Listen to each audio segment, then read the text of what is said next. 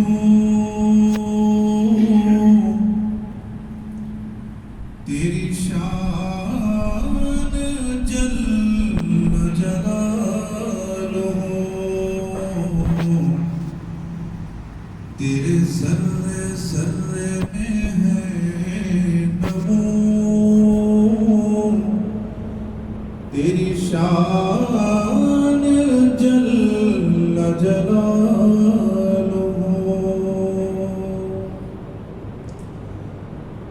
جسے چاہے تو وہ عزیز ہے جسے تو نہ چاہے وہ ذلیل ہے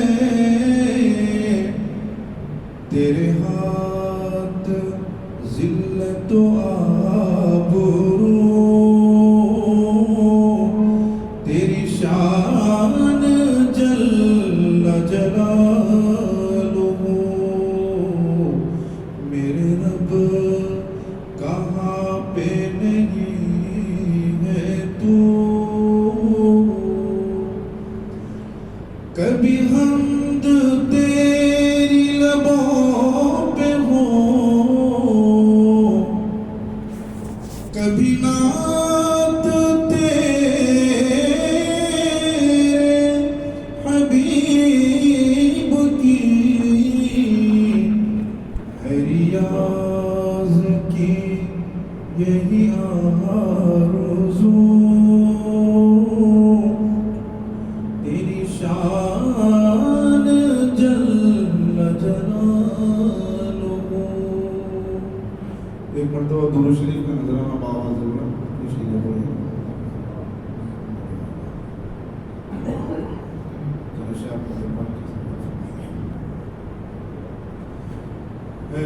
نظر میں جمال حبیب خدا،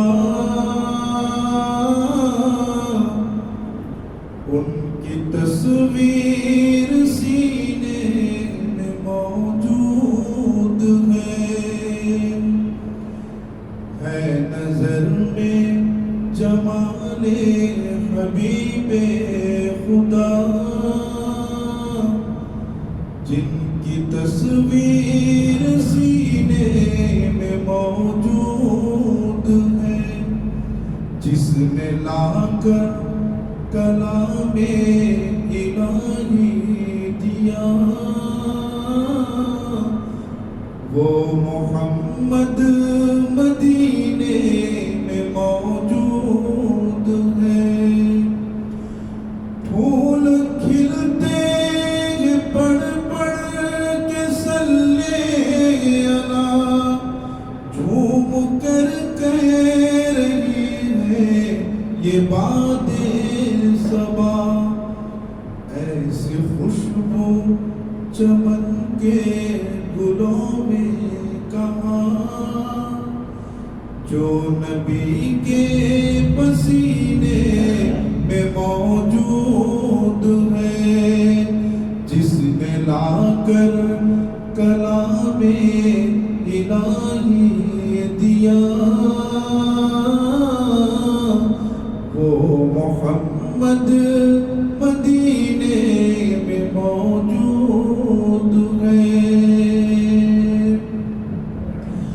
چھوڑنا تیرا طیبہ گوارا نہیں، ساری دنیا میں ایسا نظارہ نہیں، یوں تو جنت میں سب ہے مدینہ نہیں، اور جنت مدینے میں موجود ہے، جس نے لا کر کلام الہی دیا، وہ محمد مدینے میں موجود ہے۔ میں بڑے ہی ادب و احترام کے ساتھ مولانا عبدالواسع قریشی چشتی صاحب سے ادب و گزارش کرتا ہوں کہ وہ ہم سب کو اپنے خطاب عالی سے مستفیض فرمائیں۔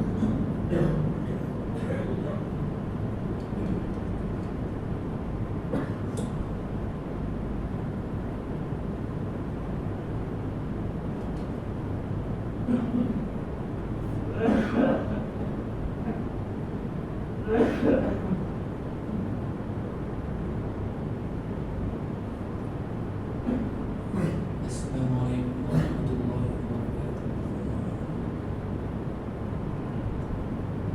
الحمد للہ علی کل حال، والصلاة والسلام علی صاحب الحسن والجمال، اما بعد، اعوذ باللہ من الشیطان الرجیم، بسم اللہ الرحمن الرحیم۔ إن المسلمين والمسلمات والمؤمنين والمؤمنات والقانتين والقانتات والصادقين والصادقات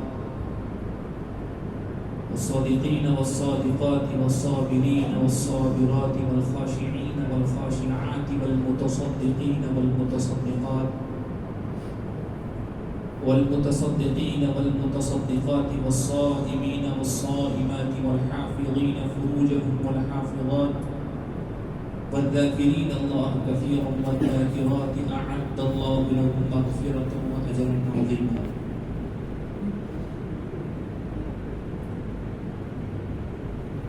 صدق الله العظيم وصدق رسوله النبي الكريم ونحن على ذلك من الشاهدين والشاكرين والحمد لله رب العالمين. رب اشرح لي صدري ويسر لي أمري واحلل عقدة من لساني يفقهوا قولي. رب يسر ولا تعسر وتمم بالخير وبك نستعين يا فتاح.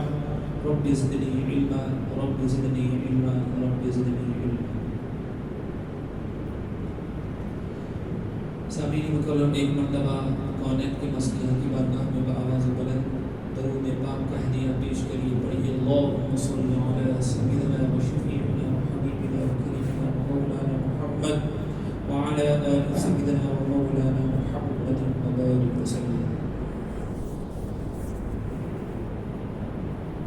بزرگ اور دوستو، عزیز ساتھیو، کوئی لمبی چوڑی تقریر کرنے کا موقع نہیں ہے.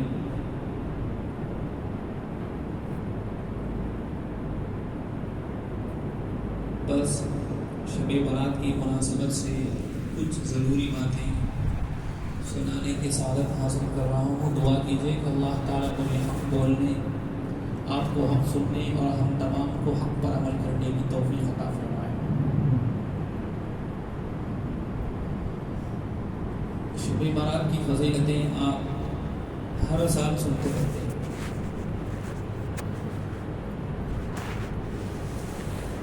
اور بہت سارے لوگوں نے کہا ہے، بہت سارے علماء کرام نے کہا ہے کہ زیادہ بہتر یہ ہے کہ انفرادی عبادتیں کی جائے. انفرادی کا مطلب ہے الگ الگ. تہجد کی نماز پڑھیے، صلاۃ التسبیح پڑھیے، یا نفل نمازیں پڑھیے، یا زندگی کی چھوٹی ہوئی نمازیں پڑھیے. یا آئیے میں میرے والد گرامی کی زبان میں آپ کو سمجھاؤں. میرے والد گرامی دکن کے معروف عالم الدین استاد العلماء حضرت مولانا شاہ محمد اظہار الحق صاحب قریشی چشتی صابری دامت برکاتہم العالیہ، وہ پیاری بات ارشاد فرماتے ہیں.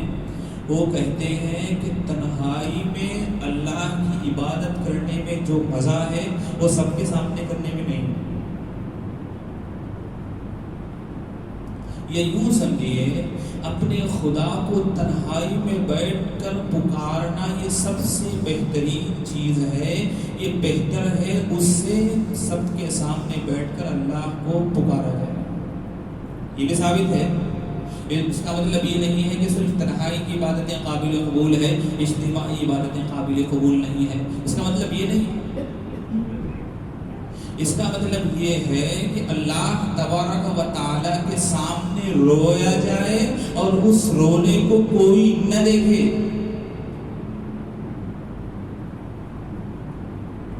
کیوں؟ توجہ کیجیے. دنیا والوں کے سامنے روئیں گے تو دنیا والے تمہارے سامنے تو تمہاری پیٹھ تھپکیں گے، تمہارے پیچھے تمہارے رونے کا مذاق بنائیں گے.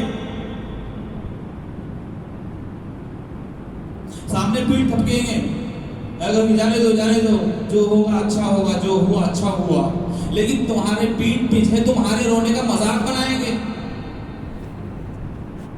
اور کہیں گے فلاں رو رہا تھا میرے ساتھ، فلاں رو رہا تھا. اس سے کیا ہوگا معلوم؟ دوسرا آدمی آپ کے سامنے روئے تو آپ کے دل کے اندر تکبر پیدا ہوگا. اس وجہ سے میرے والد گرامی ارشاد فرماتے ہیں اللہ کے سامنے رو، اور وہ بھی ایسی جگہ بیٹھ کر رو کہ دنیا والا کوئی دیکھے ہی نہیں. ایسی جگہ بیٹھ کر اللہ کو پکارے کہ اس کے علاوہ کوئی سنے ہی نہیں. اور ایک بات یاد رکھیے، کبھی بھی زندگی میں دنیا والوں کے سامنے مت روئیے. کبھی بھی زندگی میں چاہے کوئی مصیبت آ جائے، اس کا مطلب یہ نہیں ہے گھر میں انتقال ہو گیا مولانا نے کہا خاموش بیٹھو، آپ بالکل خاموش رہیں، اس کا بھی لوگ مذاق بنائیں گے اور کہیں گے باپ کے انتقال میں بیٹا رویا تک نہیں، اس کا بھی مذاق بنائیں گے۔ چاہے آپ سیدھا کام کرو چاہے الٹا کام کرو، لوگوں کے لیے مت کرو، لوگ آپ چاہے اچھا کریں چاہے برا کریں، جاتے ہوئے آپ کے اوپر انگلی اٹھا کر ضرور لگیں۔ دعوتوں میں دیکھنے ملتا ہے لڑکے کا ولیمہ کریں لڑکی کی شادی کریں، بڑے سے بڑا شادی خانہ کیوں نہ ہو، اچھے سے اچھا پکوان کیوں نہ ہو، جاتے ہوئے ضرور انگلی اٹھا کر جاتے ہیں۔ کھانا بھی اچھا ہو، شادی خانہ بھی اچھا ہو، بسلری کا انتظام ہو، اور آخر میں کھانا ہضم کرنے کے لیے تھمس اپ کا بھی انتظام ہو، اور تھمس اپ کو ہضم کرنے کے لیے پان کا بھی انتظام ہو، تمام چیزیں اچھی ہو، لیکن رکھنا ہے اس کو نام، تو جاتے ہوئے ایک کہہ کر جائے گا شادی خانے کو یہ کلر نہیں ہونا چاہیے تھا، دوسرا کلر ہوتا تو سونے پر سہاگا ہوتا۔ آپ میری بات کو سمجھیے گا، دنیا والوں کے سامنے کچھ بھی اچھا کرو، دنیا والے آپ کے اوپر ضرور انگلی اٹھائیں گے، اور اس کے برعکس لے لیجیے رب قدیر کے سامنے اگر آپ کوئی ٹوٹا ہوا عمل بھی کریں گے نا، اللہ تعالیٰ کل قیامت کے دن اس کو صحیح رب کریم صحیح کر کے فرشتوں کے سامنے پیش کرے گا۔ آپ پریشان ہو جائیں گے، اے اللہ میں نے ایسا کام تو کیا ہی نہیں، اتنا اچھی نماز تو میں نے پڑھی ہی نہیں، اتنا اچھا روزہ تو میں نے رکھا ہی نہیں، اتنے اچھے طریقے سے میں نے قرآن تو پڑھا ہی نہیں۔ اللہ کو بس بہانہ ڈھونڈنا ہے بندے کو معاف کرنے کا۔ ارے آپ تو قرآن پڑھتے رہے لیکن ویسے نہیں جیسے پڑھنے کا حق ہے۔ ہم نماز پڑھتے ہیں لیکن ویسے نہیں جیسے پڑھنے کا حق ہے۔ ہم دوسروں کے ساتھ حسن سلوک کرتے ہیں ویسے نہیں جیسے کرنے کا حق ہے، لیکن اللہ تبارک و تعالیٰ کل قیامت کے دن فرشتوں کے سامنے کہے گا اس کو قرآن پڑھنا نہیں آتا تھا لیکن اٹک اٹک کر پڑھا، میں اس کو ڈبل اجر دوں گا۔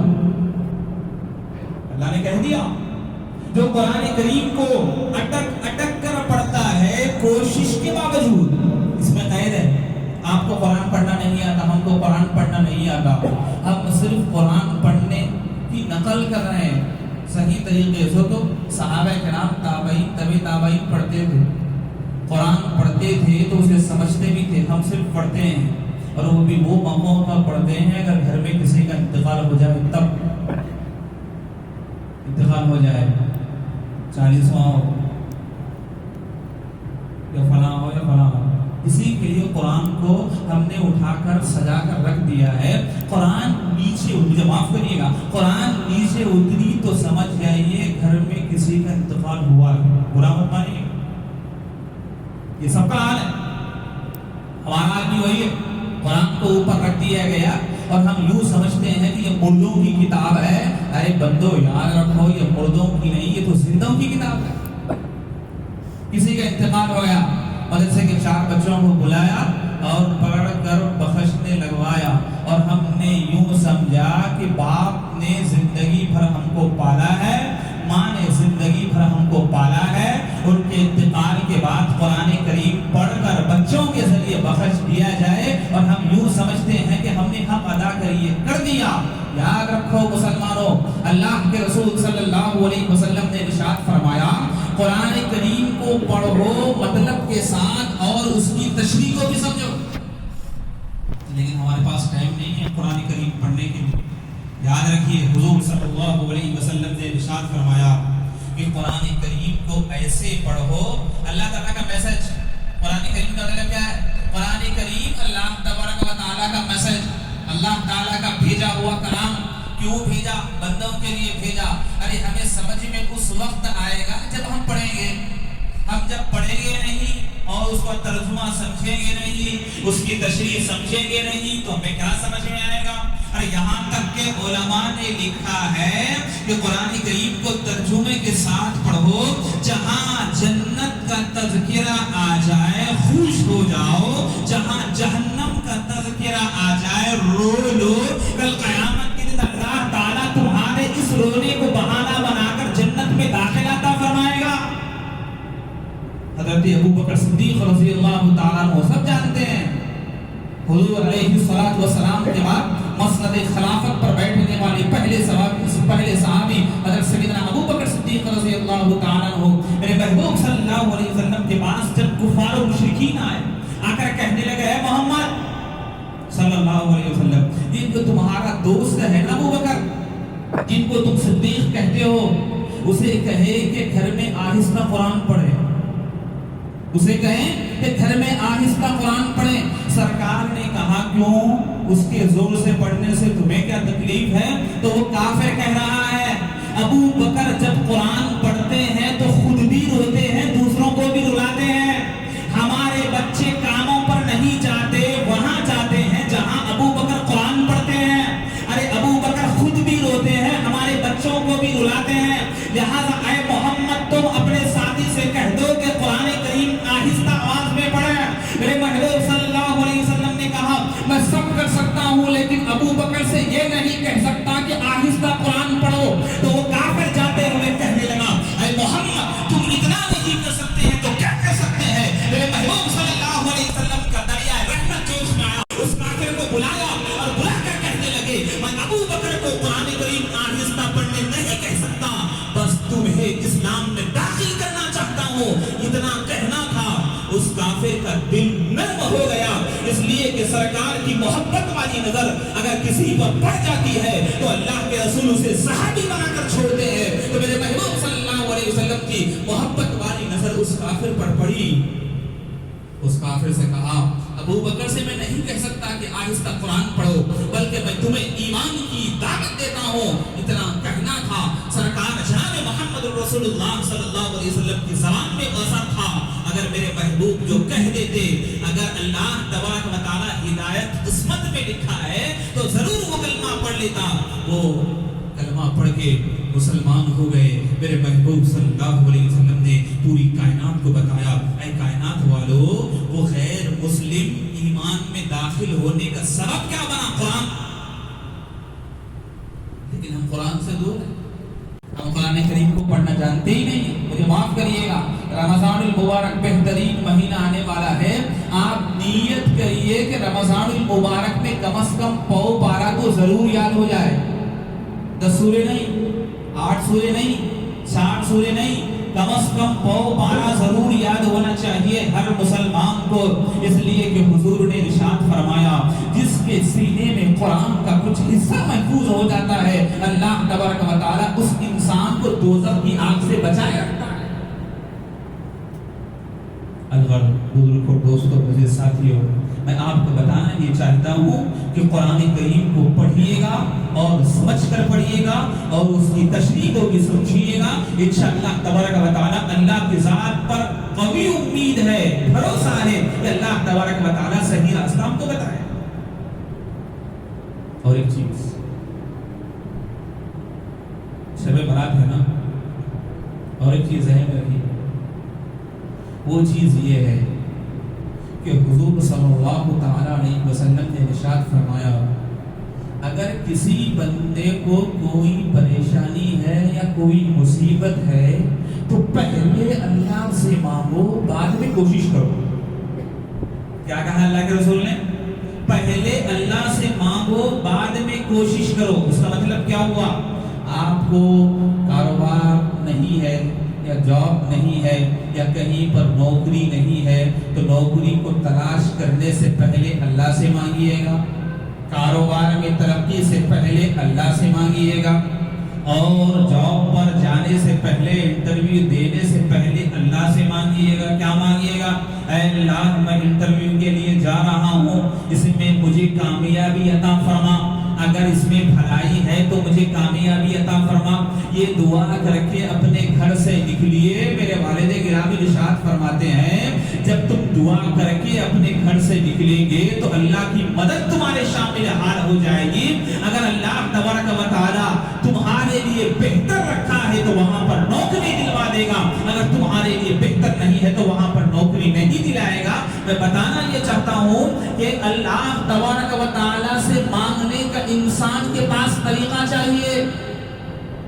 ان طریقوں میں سے سب سے بڑا طریقہ یہ ہے کہ جو بھی کام کرے 2 رکعت نماز پڑھیے گا. اور نمازوں میں فرض کے علاوہ کہہ رہا ہوں, نمازوں میں سب سے بہترین نماز تہجد کی ہے. تہجد کی طرف لا رہا ہوں. نمازوں میں فرض نماز فجر, ظہر, عصر, مغرب, عشاء, اور عشاء کی نماز کے بعد وتر 3 رکعت. اور ان نمازوں کے علاوہ سب سے بہترین نماز تہجد کی ہے.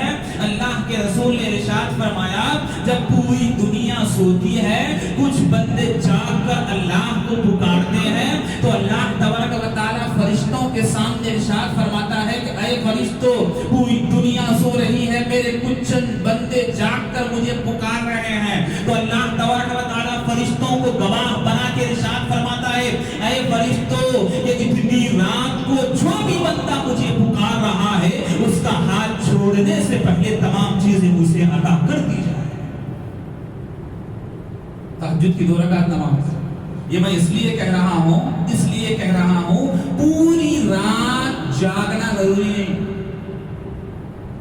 آپ بیان سنیں, چند رکعت نمازیں پڑھ لیے, پھر جا کر سو جائیں اور تہجد کی 2 رکعت نماز پڑھیے اور اس کے بعد فجر کی نماز کا انتظار کریے.